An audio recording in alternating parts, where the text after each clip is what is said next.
लग्नाचे दागिने म्हणजे श्रीमंत पेशवाई दागिने, नाशिकचे सुप्रसिद्ध सराफ मयूर अलंकार सराफ। ताज्या बातम्यांसाठी नाशिक न्यूजच्या YouTube चॅनलला सबस्क्राइब करा आणि बेल आयकॉनला प्रेस करा।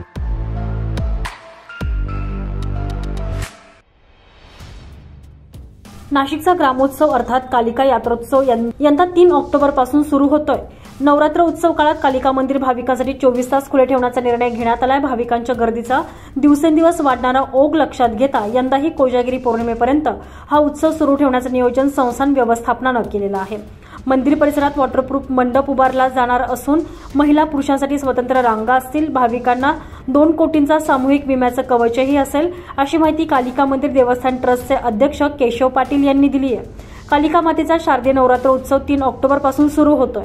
या पार्श्वभूमीवर शुक्रवारी कालिका माता मंदिर सभागृहात महापालिका पोलीस प्रशासनासह बैठक आयोजित करण्यात आलेली होती। या बैठकीत भाविकांसाठी 24 तास दर्शनाची सुविधा उपलब्ध करून देण्याचा निर्णय घेण्यात आला। जास्तीत जास्त भाविकांना देवीचं दर्शन सुलभ पद्धतीने व्हावं यासाठी यात्रा कालावधी कोजागिरी पौर्णिमेपर्यंत म्हणजेच 16 ऑक्टोबर पर्यंत वाढवण्याबाबत बैठकीत चर्चा करण्यात आलेली आहे। यात्रा उत्सव काळात महापालिकेतर्फे प्लास्टिक बंदी करण्यात आली आहे, त्याची काटेकोर अंमलबजावणी करण्यात यावी असा आदेशही देण्यात आलेला आहे। नवरात्र उत्सवासाठी 50 सीसीटीव्हींचा वॉच असेल। सुरक्षतेसाठी 40 महिला पुरुष सुरक्षा रक्षकांची नियुक्ती असेल। महापालिकेकडून देखील सुरक्षा रक्षक, मंदिर परिसरात रुग्णवाहिकेची सोय, 100हून अधिक स्वयंसेवक, देवाच्या दागिन्यांसाठी 1 कोटी रुपयांचं विमा कवच असणार असल्याचं बैठकीत सांगण्यात आलेलं आहे।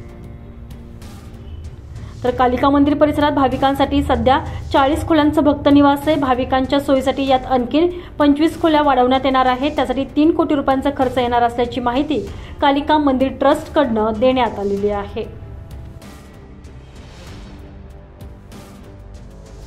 संजय परमार, नाशिक न्यूज, नाशिक।